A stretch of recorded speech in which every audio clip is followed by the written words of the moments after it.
24년이 무너지는데 3분이면 충분했습니다.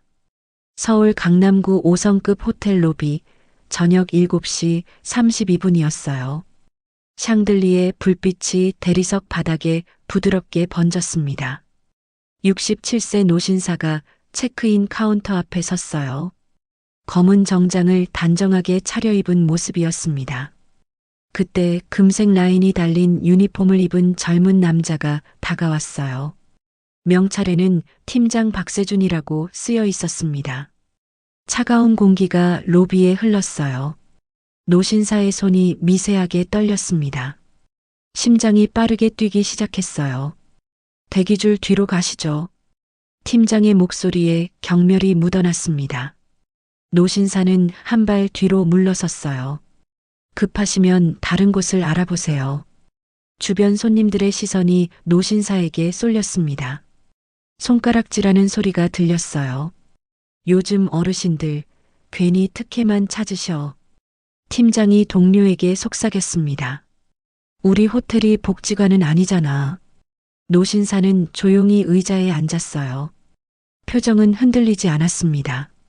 하지만 주머니 속 얇은 카드 한 장이 차갑게 식어가고 있었어요. 오너 위임 카드. 이 호텔을 포함한 5개 지점 전체의 소유주였습니다. 연 매출 3천억 원 규모였어요. 직원만 1,200명이 넘었습니다. 24년 전 15억 원을 은행에서 빌리고 개인 자산 12억 원을 모두 쏟아부어 세운 호텔이었어요. 하지만 팀장 박세준은 그걸 몰랐습니다. 1시간 후 모든 게 뒤집힐 거라는 것도 몰랐어요.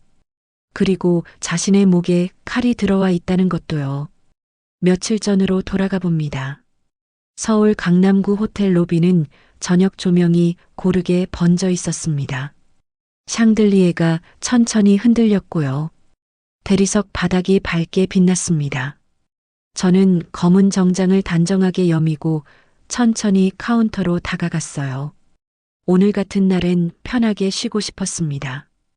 67세가 되니 긴 이동이 허리에 부담이 되더군요. 이름을 말하기 전이었습니다. 젊은 남자가 제 앞을 스쳐 지나가며 눈을 흘겼어요. 유니폼의 금색 라인이 반짝였습니다. 명찰에는 박세준이라고 쓰여 있었어요. 손님, 대기 순서를 지켜주셔야 합니다. 그의 말투가 차갑게 떨어졌어요. 여기 뒤로 가서 줄을 서주시겠습니까? 저는 줄을 훑어보고 한 발 뒤로 물러섰습니다.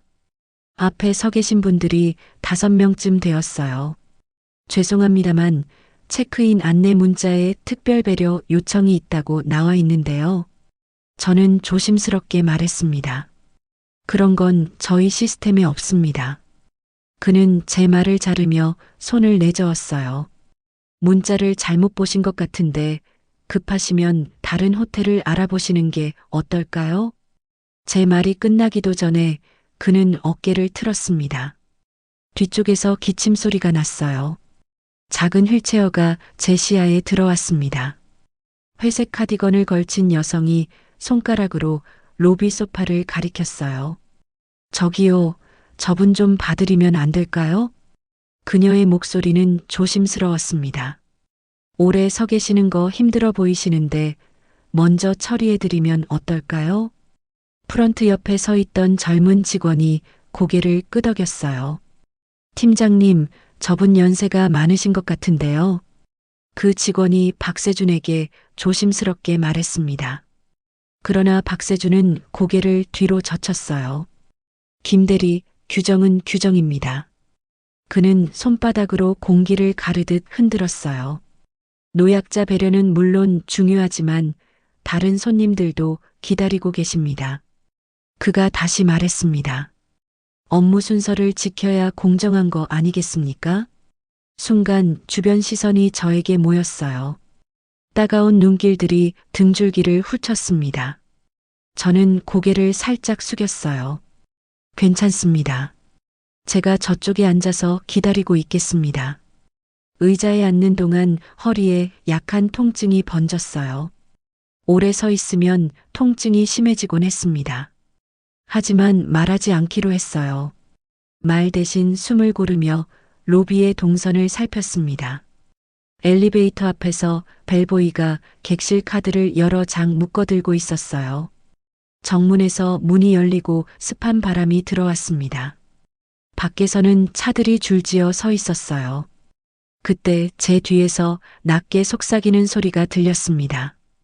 요즘 어르신들 정말 답답해. 목소리는 박세준이었어요. 괜히 특혜만 찾으시고 규정은 무시하시려고 하고. 옆에 있던 직원이 어색하게 웃었습니다. 그래도 팀장님, 좀 그런 거 아니에요? 뭐가 그래? 박세준이 되물었어요. 우리 호텔이 복지관은 아니잖아. 그는 프런트 아래 서랍을 닫으며 피식 웃었습니다.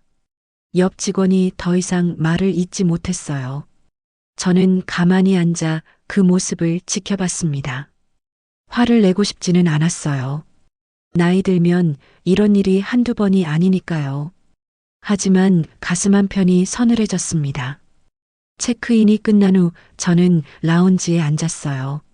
잔에 담긴 따뜻한 물이 묘하게 달게 느껴졌습니다. 저는 얼음 없이 물만 마시는 습관이 있었어요. 찬 것을 먹으면 속이 불편했으니까요. 손등의 혈관이 도드라져 보였습니다. 미세한 떨림이 있었어요. 어르신, 혹시 테이블 위치가 불편하시면 말씀해 주세요. 프런트의 이서진이 빈자리를 정리하며 제 앞에 섰어요. 그녀는 20대 중반쯤 되어 보였습니다. 아닙니다. 여기 자리가 참 좋네요. 덕분에 잘 쉬고 있습니다.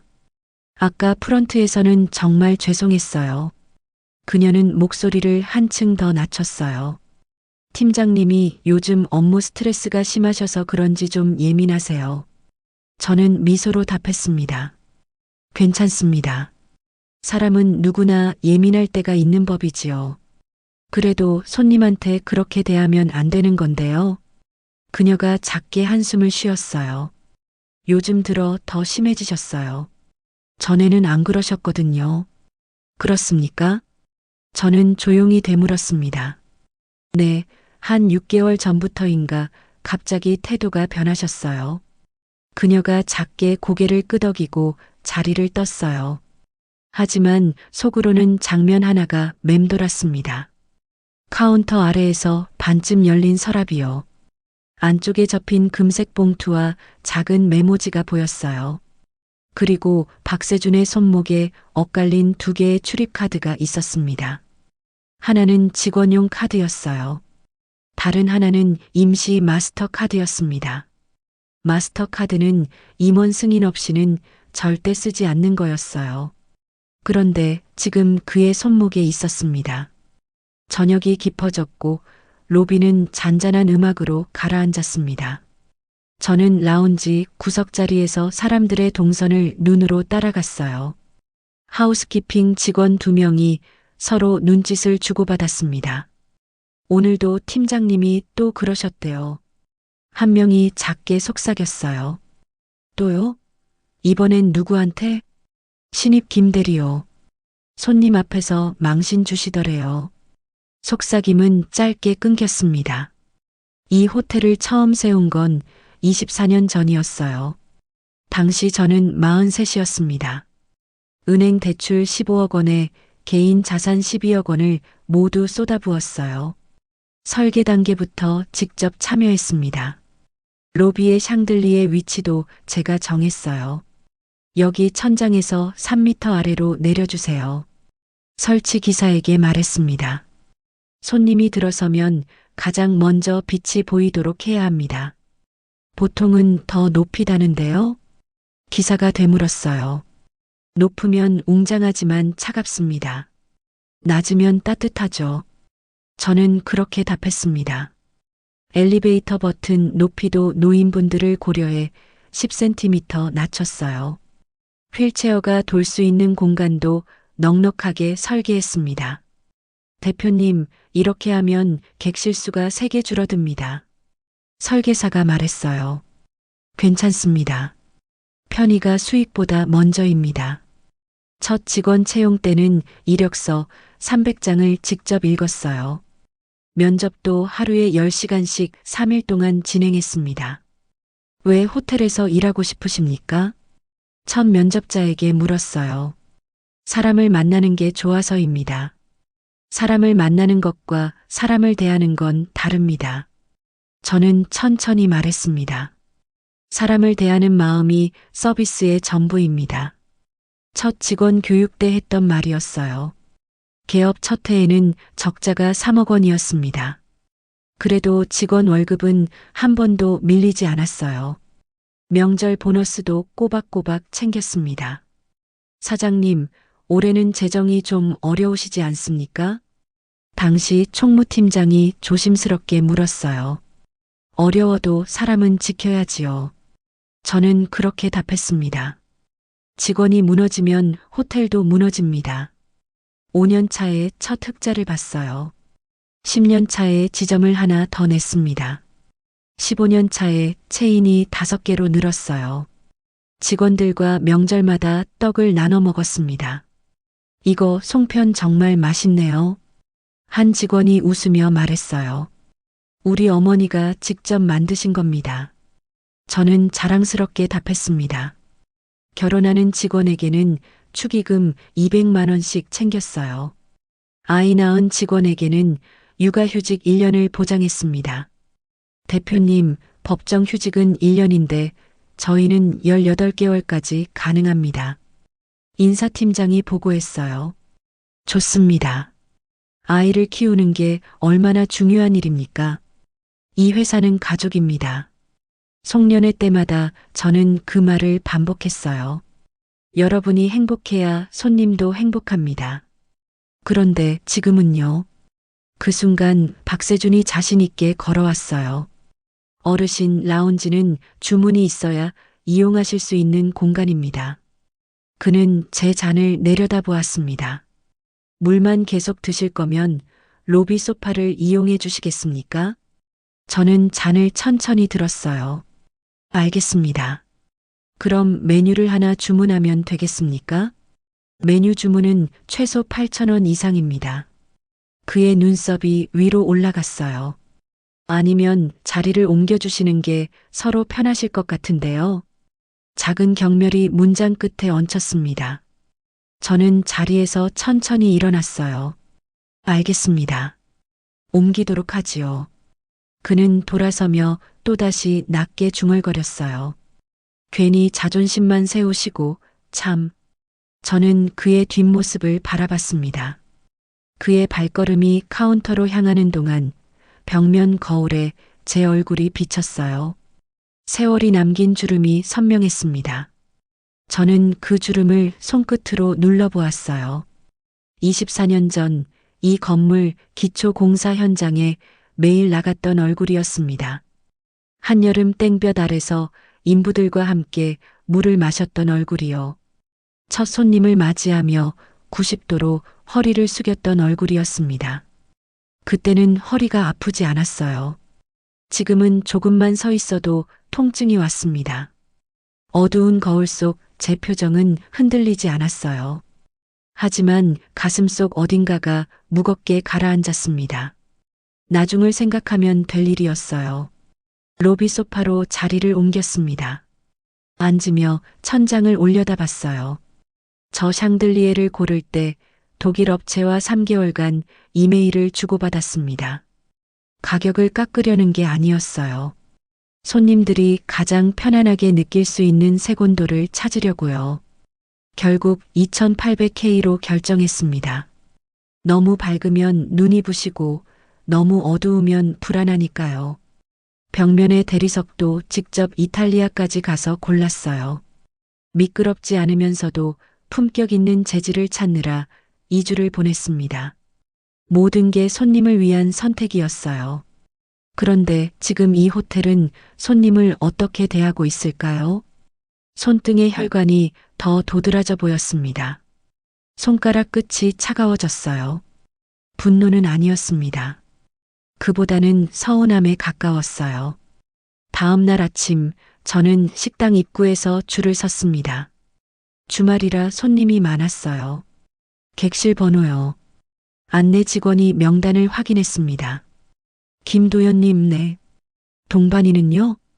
없습니다. 참가석은 가족 단위가 먼저입니다. 그녀는 기계적으로 말했어요. 안쪽 좌석으로 모실게요. 저는 고개를 끄덕였습니다. 그때 뒤쪽에서 목소리가 튀어나왔어요. 팀장님, 저 손님은 어제 그분이에요. 낮은 속삭임 뒤로 박세준이 나타났습니다. 참가석은 어려울 것 같습니다. 그는 표정을 조금도 바꾸지 않았어요. 연세 드신 분들은 오래 계시거든요. 그가 덧붙였습니다. 회전이 느려요. 식당은 순간 조용해졌어요. 사람들의 시선이 등줄기를 타고 내려왔습니다. 저는 한 박자 쉬었어요. 그럼 안쪽 좌석으로 안내받겠습니다. 자리로 걸어가며 창밖을 보았습니다. 초록빛 수목이 바람에 흔들렸어요. 그 너머로 도로가 아침 햇살에 반짝였습니다. 긴 숨을 내쉰 뒤 접시를 정리하는 직원들의 동작을 따라갔어요. 그중 한 명이 제 앞을 지나며 조심스럽게 메모를 떨어뜨렸습니다. 메모에는 세 글자가 적혀 있었어요. 회의실. 그리고 시각이 적혀 있었습니다. 오전 10시 30분. 예정된 시각에 저는 2층 소회의실로 들어갔어요. 커튼은 반쯤 닫혀 있었습니다. 테이블 위에는 물과 공책이 놓여 있었어요. 문이 닫히자 이서진이 허리를 굽혔습니다. 괜히 모험일 수 있어요. 그녀는 낮게 말했어요. 그래도 알려드리고 싶었어요. 무슨 일입니까? 저는 조용히 물었습니다. 그녀는 작은 녹음기를 책상 위에 올렸어요. 라운지 뒤편 공용구역에서 녹음한 겁니다. 재생 버튼이 눌렸습니다. 스피커에서 익숙한 목소리가 나왔어요. 제 시선이 녹음기에 고정되었습니다. 눈을 깜빡이는 것조차 잊었어요. 접대팀은 내 말대로 움직여. 박세준의 목소리였습니다. 연회장 예약을 특정 업체에 몰아줘. 다른 목소리가 대답했어요. 그럼 수수료는? 봉투는 저녁에. 심장이 빠르게 뛰기 시작했습니다. 가슴 안쪽에서 무언가가 세게 두드리는 느낌이었어요. 숨을 고르려 했지만 쉽지 않았습니다. 가쁜 숨만 계속 나왔어요. 마스터카드로 객실 업그레이드 몇 건은 가능하죠? 또 다른 목소리가 물었습니다. 명단 줘. 오늘 밤 체크인 손님 중에서 골라. 손이 떨렸습니다. 테이블 위에 올려둔 손가락 끝이 미세하게 흔들렸어요. 주먹을 쥐었지만 떨림은 멈추지 않았습니다. 등줄기가 차갑게 식어갔어요. 땀이 났지만 온몸이 얼어붙는 것 같았습니다. 녹음이 계속 흘러나왔어요. 목소리들이 점점 멀어지는 것처럼 들렸습니다. 귀가 먹먹했어요. 물속에 있는 것처럼 소리가 왜곡되어 들렸습니다. 고객 정보도 넘겨. 조용히만 하면 돼. 머릿속이 하얘졌습니다. 생각이 멈춘 것 같았어요. 그저 녹음기만 바라보고 있었습니다. 24년 전 첫 직원을 뽑을 때 했던 말이 떠올랐어요. 손님의 신뢰가 우리의 전부입니다. 면접장에서 제가 했던 말이었습니다. 신뢰를 저버리는 순간 이 호텔은 끝입니다. 그때 지원자들은 고개를 끄덕였어요. 진지한 눈빛이었습니다. 그런데 지금은요. 녹음이 끝나자 방 안은 고요했습니다. 이서진은 손가락을 꽉 쥐고 있었어요. 팀장님이 그간 여러 사람을 힘들게 했습니다. 그녀의 목소리가 떨렸어요. 저는 고개를 천천히 들었습니다. 혹시 당신까지 위험해지진 않겠습니까? 이미 위험해요. 그녀가 대답했습니다. 그래도 누군가는 말해야죠. 그녀의 눈빛은 흔들리지 않았어요. 저는 메모지에 전화번호를 적었습니다.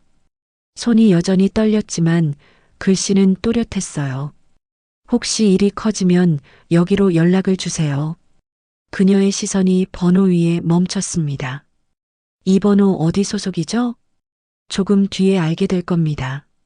저는 짧게 답했어요. 회의실을 나서며 복도를 걸었습니다.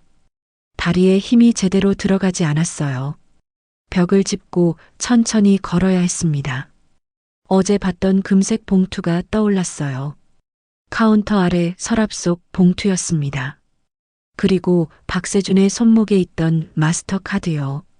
모든 게 연결되었습니다. 24년 동안 지켜온 것들이 무너지고 있었어요. 저녁 무렵 로비가 다시 붐볐습니다.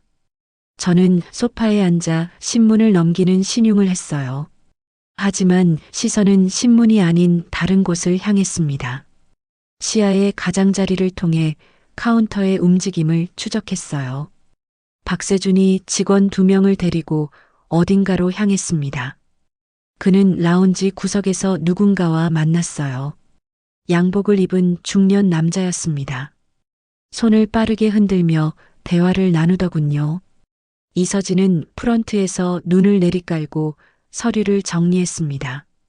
그녀의 어깨가 긴장으로 굳어 있었어요. 저는 주머니에서 휴대전화를 꺼냈습니다.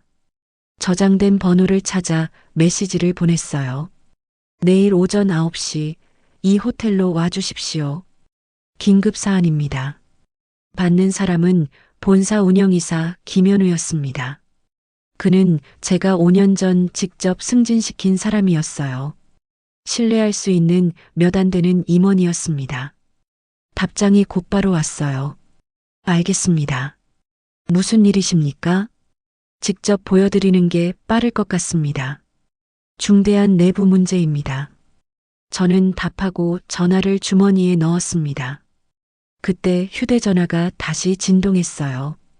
이서진에게서 온 메시지였습니다.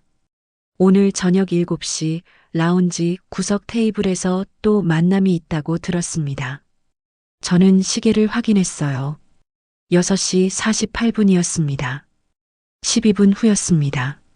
로비 중앙에서 일어나 화장실 방향으로 걸었어요. 하지만 화장실에 들어가지 않았습니다. 복도 끝 비상계단 입구에 섰어요. 여기서는 라운지 구석이 살짝 보였습니다. 7시 정각 박세준이 나타났어요. 그의 뒤로 양복 입은 남자가 따라왔습니다. 두 사람은 구석 테이블에 앉았어요. 박세준이 서류 봉투를 꺼내 테이블 위에 올렸습니다. 남자가 봉투를 열어보더군요. 고개를 끄덕이며 미소를 지었습니다. 그리고 자신의 가방에서 얇은 봉투를 꺼냈어요. 금색 봉투였습니다. 어제 제가 봤던 그 봉투와 똑같았어요. 박세준이 재빨리 봉투를 받아 주머니에 넣었습니다. 두 사람은 5분도 안 되어 자리에서 일어났어요. 악수를 나누고 각자 다른 방향으로 갔습니다. 저는 비상계단에 기댄 채 숨을 고르고 있었어요. 손이 차갑게 식었습니다. 하지만 머리는 차갑게 돌아갔어요. 증거가 필요했습니다. 녹음 파일만으로는 부족했어요. 정확한 금액과 거래 내역이 있어야 했습니다. 객실로 돌아와 노트북을 켰어요. 회사 내부 시스템에 접속했습니다. 대표 권한으로 모든 거래 내역을 열람할 수 있었어요. 지난 6개월간의 연회장 예약 기록을 확인했습니다. 특정 업체의 이름이 반복적으로 나타났어요. 대한이벤트라는 회사였습니다.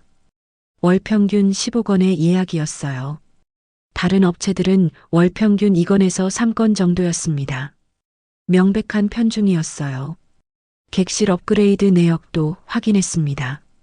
마스터카드 사용 기록이 23건 있었어요. 모두 박세준의 승인이었습니다. 임원 승인은 단 한 건도 없었어요.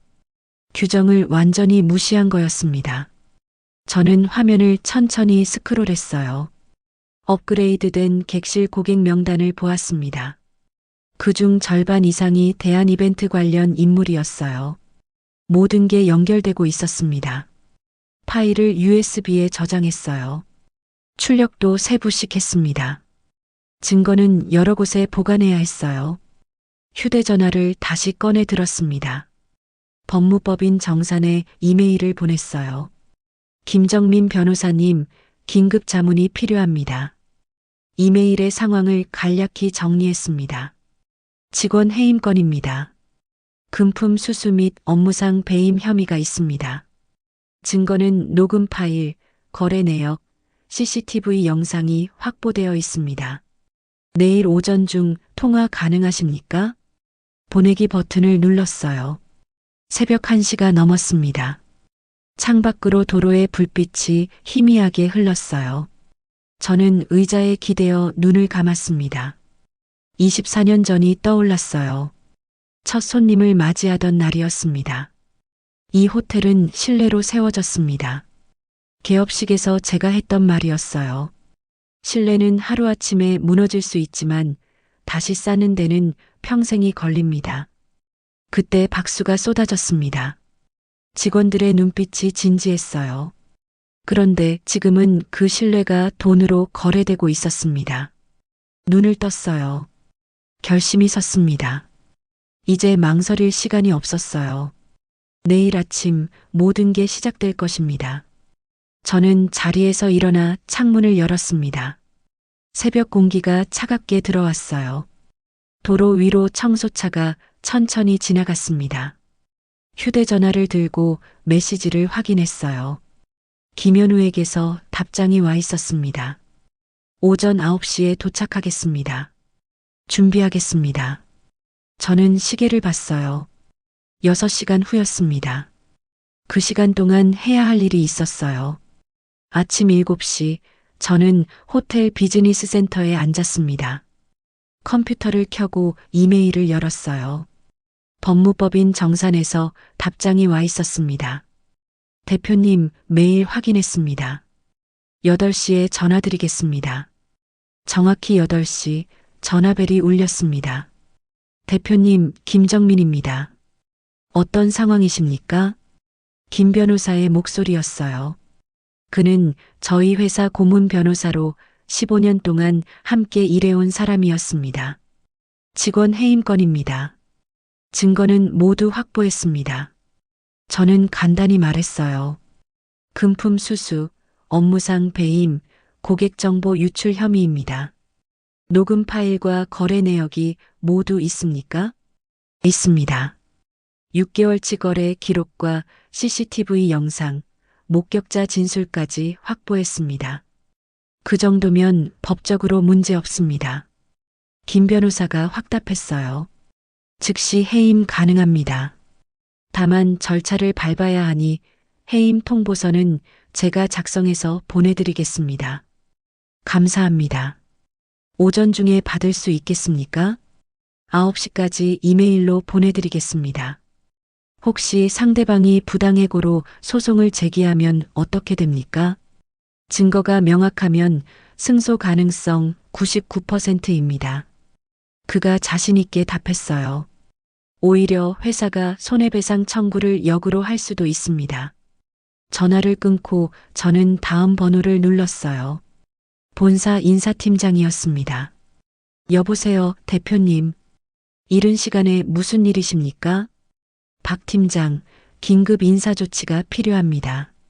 저는 차분하게 말했어요. 강남 지점 박세준 팀장을 오늘 오전 중 해임할 예정입니다. 네, 박세준 팀장을요? 무슨 일이 있었습니까? 자세한 건 오전 회의에서 설명하겠습니다. 저는 단호하게 말했습니다. 해임 통보서와 인사 발령 서류를 지금부터 준비해 두십시오. 알겠습니다, 대표님. 바로 준비하겠습니다. 인사팀장의 목소리가 긴장으로 떨렸어요. 혹시 후임자는 어떻게 할까요? 이서진 대리를 임시 팀장으로 발령하십시오. 네, 명심하겠습니다. 세 번째 전화는 보안팀장에게 걸었습니다. 최 팀장입니다. 저 김도연입니다. CCTV 자료 보관 확인했습니까? 네, 대표님. 지난 한개월치 모두 백업 완료했습니다. 좋습니다. 특히 어제 저녁 7시 라운지 구역 영상을 별도로 준비해 두십시오. 이미 분리해서 저장해 두었습니다. 오늘 오전 9시 30분 강남 지점 로비로 오십시오. 직접 설명드리겠습니다. 알겠습니다, 대표님. 서류철과 함께 가져가겠습니다. 네 번째 전화는 재무팀장이었어요. 대표님, 무슨 일이십니까? 강남 지점의 연회장 계약건을 전수조사하십시오. 저는 명확하게 지시했습니다. 특히 대한이벤트라는 업체와의 거래 내역을 집중적으로 확인해 주세요. 혹시 문제가 있습니까? 의심스러운 정황이 있습니다. 오늘 중으로 보고서를 올려주십시오. 알겠습니다. 즉시 착수하겠습니다. 모든 준비가 끝났어요. 9시 정각, 김현우가 로비에 도착했습니다. 회색 넥타이에 단정한 정장 차림이었어요. 저는 소파에서 일어나 그를 맞았습니다. 오랜만입니다, 이사님. 대표님, 도대체 무슨 일이십니까? 그는 조심스럽게 물었어요. 상황이 심각해 보입니다. 여기 앉으십시오. 천천히 설명드리겠습니다. 저는 옆 소파를 가리켰습니다. 김현우가 앉자 저는 USB를 꺼냈어요. 이 안에 모든 증거가 들어 있습니다. 무슨 증거 말입니까? 팀장 박세준의 부정행위 증거입니다. 저는 녹음 파일 내용을 자세히 설명했어요. 그리고 거래 내역과 업그레이드 기록도 보여줬습니다. 김현우의 표정이 점점 굳어졌어요. 이건 단순한 실수가 아닙니다. 그가 서류를 보며 말했어요.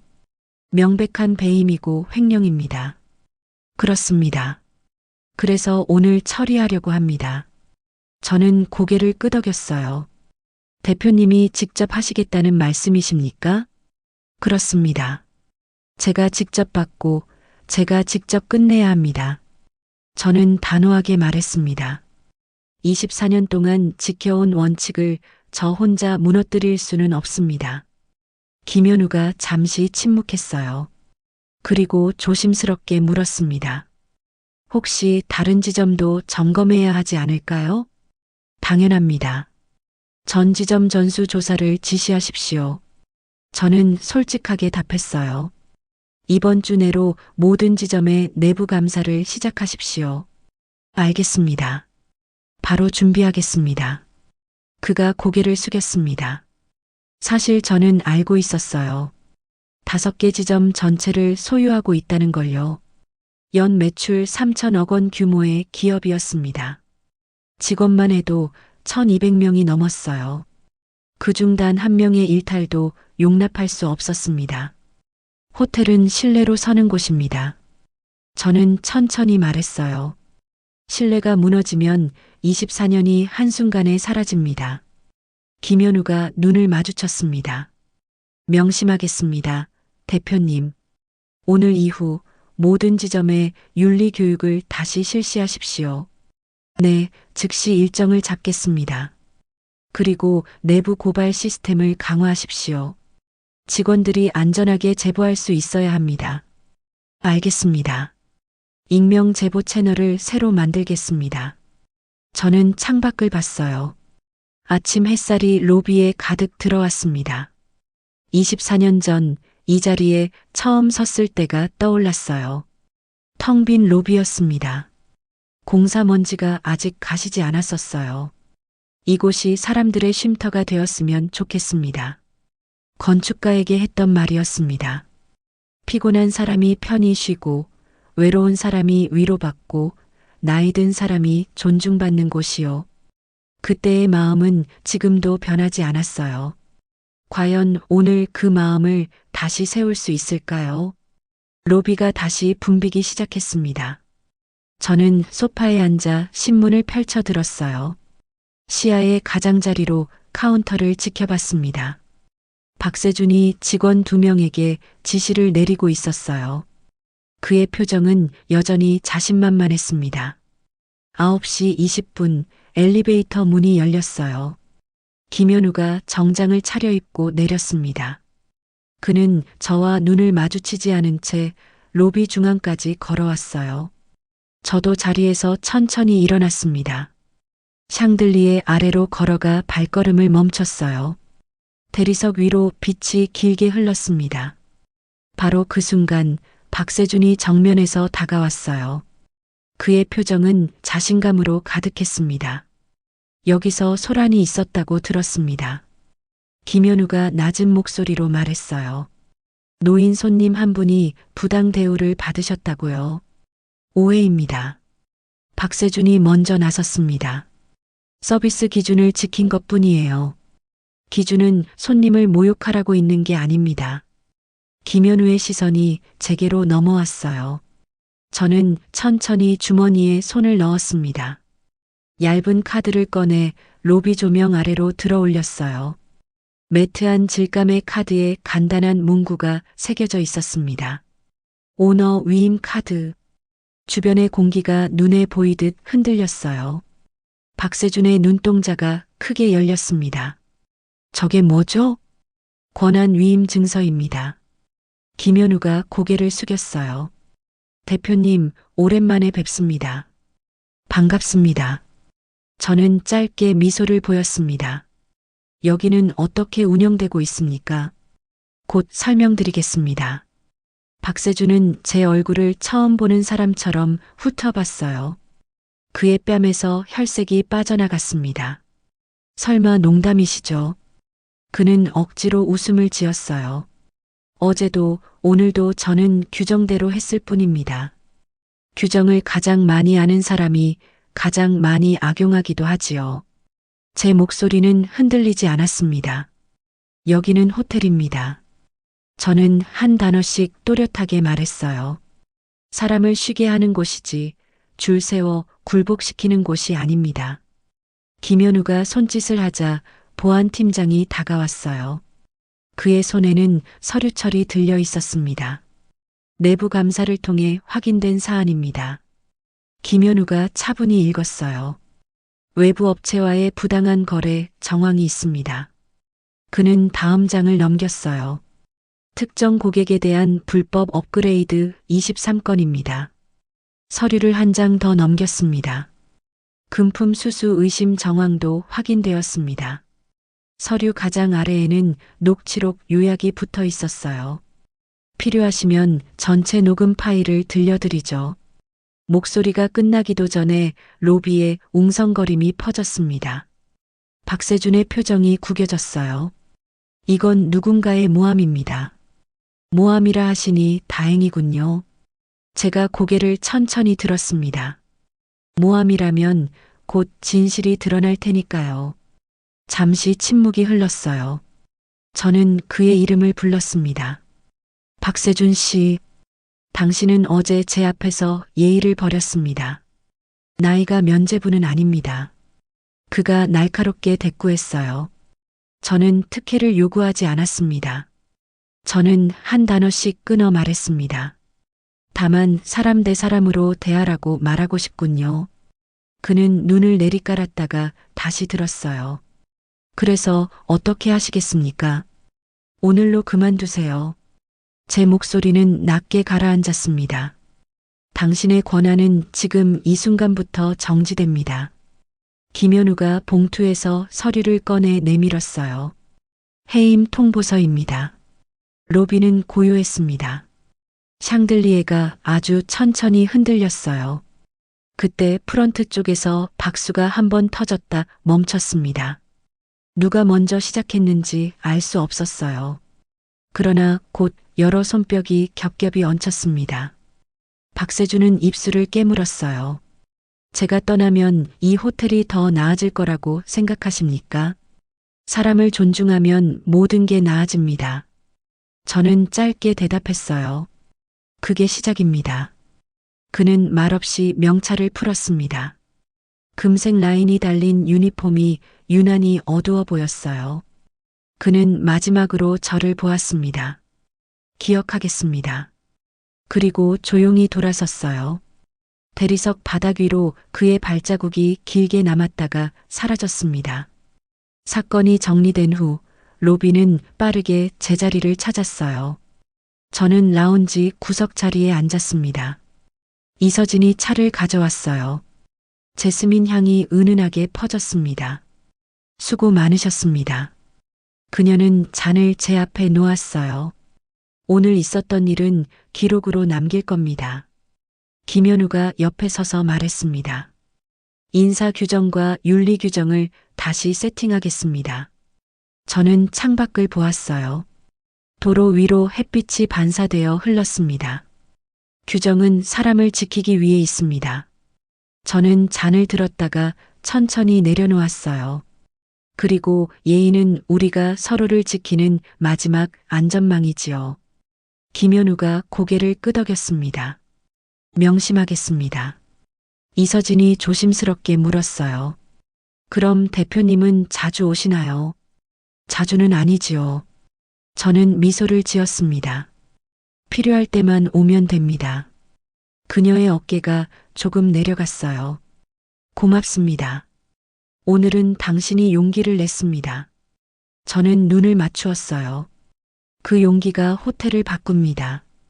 24년 전 이 자리에 처음 샹들리에를 달았던 날이 떠올랐습니다. 설치 기사가 물었어요. 대표님, 이렇게 비싼 걸 왜 다십니까? 손님들이 들어올 때 가장 먼저 빛을 보게 하고 싶어서요. 저는 그렇게 답했습니다. 어두운 곳에서 온 사람도 지친 사람도 빛을 보면 조금은 위로받지 않을까요? 그때의 마음이 오늘 지켜졌습니다. 밤이 찾아오자 로비의 음악이 한 톤 낮아졌습니다. 라운지에 작은 조명이 켜졌고 테이블이 따뜻하게 빛났어요. 저는 체크아웃 시간을 하루 미뤘습니다. 서류 몇 장에 서명을 했고 내부 보고를 간단히 받았어요. 내일 아침 직원들에게 새로운 원칙을 전달할 예정이었습니다. 어르신 우선이라는 문구를 현장 매뉴얼 첫 페이지에 넣기로 했어요. 단 동정이 아닌 예의로서의 우선이었습니다. 대상화가 아니라 존중으로서의 배려였어요. 저는 서류를 덮었습니다. 그때 라운지 방향에서 조심스러운 목소리가 들렸어요. 대표님, 휠체어를 탄 최영숙이 고개를 숙였습니다. 별 말씀 아닙니다. 저는 자리에서 천천히 일어났어요. 오늘 많이 놀라셨지요. 오히려 가슴이 시원했습니다. 그녀는 작게 웃었어요. 저도 내일 퇴실하면서 프런트에 작은 편지를 놓고 가겠습니다. 무슨 편지입니까? 로비에 이런 문장을 붙여달라고요. 그녀는 숨을 고르고 말을 이었습니다. 나이가 먼저가 아니라 사람이 먼저라고. 다음 날 아침 직원 교육이 시작되었어요. 김현우가 진행했고 저는 뒤쪽에 앉아 있었습니다. 새로운 행동 기준은 단순했어요. 모든 손님을 존중하라. 예외 없이 기록하라. 보지 못한 것을 보려고 노력하라. 프런트의 모니터에 문장이 떠올랐습니다. 예의는 비용이 들지 않지만 없는 비용은 너무 크다. 직원들이 고개를 끄덕였어요. 마지막으로 한 장의 이미지가 화면에 떴습니다. 샹들리에 아래 검은 정장 차림의 노신사가 서 있는 장면이었어요. 어제 로비의 그 순간을 담은 사진이었습니다. 저는 화면을 잠시 바라보다 눈을 감았어요. 그 사진이 오늘의 시작이 되기를 바랐습니다.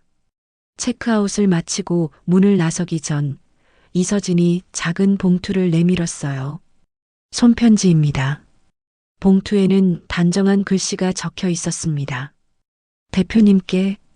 저는 로비 한쪽 의자에 앉아 봉투를 열었어요.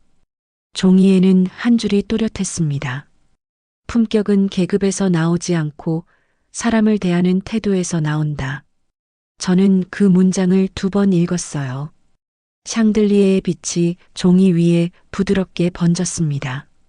문을 나서며 뒤를 돌아보았어요. 프런트 직원들이 손님에게 꾸벅 인사하는 모습이 보였습니다. 그 인사에는 억지 웃음이 없었어요. 저는 천천히 고개를 끄덕였습니다. 오늘 바뀐 것이 오래가기를 바랐어요. 그리고 누군가의 하루가 더 가벼워지기를 바랐습니다. 거리의 공기가 선명했어요. 택시들이 줄지어 서 있었고 도로 위로 아침빛이 번졌습니다. 저는 코트를 여미고 한 발 앞으로 내디뎠어요. 심장이 고르게 뛰었습니다.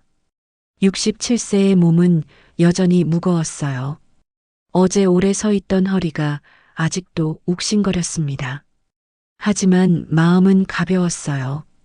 24년 전 이 호텔을 세울 때 허리가 성하던 시절이 떠올랐습니다. 밤새 설계도를 보며 의자에 앉아 있어도 괜찮았어요. 지금은 30분만 앉아도 통증이 왔습니다. 나이가 들었다는 증거였어요. 하지만 나이가 들었다고 무시당해서는 안 되는 거였습니다. 어제의 장면이 다시 떠올랐어요. 오늘로 그만두세요. 그 말은 한 사람을 내쫓기 위한 것이 아니었습니다. 호텔이 호텔답기를 바라는 말이었어요. 그리고 제가 스스로에게 되뇌는 다짐이기도 했습니다. 앞으로는 자주 나오지 않을 생각이었어요. 김현우에게 모든 걸 맡기고 저는 조금 더 쉬려고 했습니다. 67세가 되니 여행도 가고 싶었어요. 친구들과 차 한 잔 마시는 시간도 필요했습니다. 24년 동안 달려온 시간이었어요. 이제는 제 몸을 돌볼 차례였습니다. 택시 문을 열고 앉았어요. 어디로 모실까요? 기사님이 물었습니다. 서울 성북구로 가주세요. 제 집이 있는 곳이었어요. 차가 천천히 출발했습니다. 창밖으로 호텔 건물이 멀어졌어요. 저는 작게 미소를 지었습니다. 예의는 우리가 서로를 지키는 약속이다. 3개월이 흘렀습니다. 가을이 깊어지고 거리의 나무들이 노랗게 물들었어요. 저는 성북구 집 거실에 앉아 차를 마시고 있었습니다. 창밖으로 단풍이 보였어요. 바람에 흔들리는 잎들이 평화로웠습니다. 휴대전화가 울렸어요. 김현우에게서 온 전화였습니다. 대표님, 보고 드릴 게 있습니다. 무슨 일입니까? 박세준 씨, 다른 호텔에 취업했다가 3주 만에 해고되었다고 합니다. 그렇군요. 저는 짧게 답했어요. 업계에서 소문이 났더군요. 이제는 어디서도 받아주지 않는다고 합니다. 알겠습니다. 전화를 끊고 저는 차를 한 모금 마셨어요. 복수를 한 기분은 아니었습니다. 그저 당연한 결과가 온 것뿐이었어요. 신뢰를 저버린 사람은 결국 신뢰를 잃는 법이니까요. 그날 오후 저는 오랜만에 친구를 만났습니다. 40년 지기인 이철수였어요. 그는 식당을 운영하다 5년 전 은퇴했습니다. 자네, 요즘 얼굴이 밝아 보이네. 그가 웃으며 말했어요. 조금 쉬고 있습니다. 저는 미소를 지었어요. 67세면 쉬어야지. 평생 일만 하면 뭐하나. 그의 말이 맞았습니다. 우리는 공원을 천천히 걸었어요. 단풍잎이 바닥에 깔려 있었습니다. 자네 호텔, 요즘 평판이 아주 좋더군. 이철수가 말했어요. 직원들 태도가 달라졌다고 하던데. 다행입니다. 저는 고개를 끄덕였어요. 한 사람이 바뀌니 전체가 바뀌더군. 그게 조직이지. 그가 웃었습니다. 썩은 사과 하나가 상자를 망치지만 좋은 사과 하나가 상자를 살리기도 하네. 집으로 돌아와 저녁을 간단히 먹었어요. 혼자 사는 지 3년이 되었습니다. 아내는 6년 전 세상을 떠났어요. 자식은 없었습니다. 하지만 외롭지 않았어요. 일주일에 2번은 친구들과 만났고요. 한 달에 1번은 등산을 갔습니다. 67세의 몸은 예전 같지 않았어요. 하지만 움직일 수 있는 만큼 움직이기로 했습니다. 책상 앞에 앉아 노트를 펼쳤어요. 요즘 회고록을 쓰고 있었습니다. 24년간의 호텔 경영 이야기였어요. 그중 한 장을 다시 읽었습니다. 사람을 대하는 태도가 곧 그 사람의 품격이다. 제가 적어둔 문장이었어요. 나이, 직급, 재산은 품격을 만들지 못한다. 다음 줄을 읽었습니다. 오직 태도만이 품격을 만든다. 펜을 들고 한 줄을 더 적었어요. 예의는 비용이 들지 않지만 없는 비용은 너무 크다. 다음 날 아침 우편함에서 편지 한 통을 꺼냈습니다. 이서진에게서 온 편지였어요. 봉투를 열자 손편지가 나왔습니다. 대표님, 덕분에 저도 용기를 배웠습니다. 그녀의 글씨는 단정했어요. 이제 저도 팀장이 되었습니다. 대표님처럼 직원들을 존중하는 리더가 되겠습니다. 저는 편지를 2번 읽었어요. 가슴 한편이 따뜻해졌습니다. 제가 한 일이 누군가에게 영향을 주었다는 게 기뻤어요. 거울 앞에 섰습니다. 67세의 얼굴이 비쳤어요. 주름이 깊었고 머리는 반쯤 휘었습니다.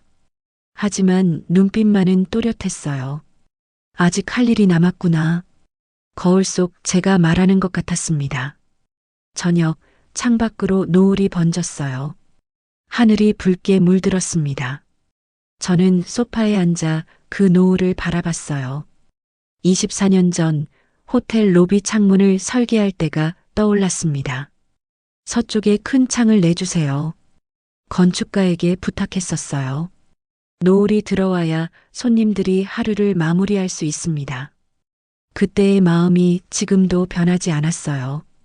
사람은 빛을 봐야 살아갈 수 있으니까요. 그리고 따뜻함을 느껴야 쉴 수 있으니까요. 예의는 그런 거였습니다. 상대에게 빛을 주는 일이었어요. 따뜻함을 나누는 일이었습니다. 나이가 들수록 더 중요해지는 건 돈이 아니었어요. 존중이었습니다. 저는 천천히 눈을 감았어요. 내일은 또 다른 하루가 올 것입니다. 그리고 그 하루도 예의로 시작되기를 바랐어요. 여러분은 어떠신가요? 오늘 누군가에게 예의를 베푸셨나요? 혹시 누군가의 예의에 감사하셨나요? 작은 예의 하나가 누군가의 하루를 바꿉니다. 구독과 좋아요로 응원해 주세요.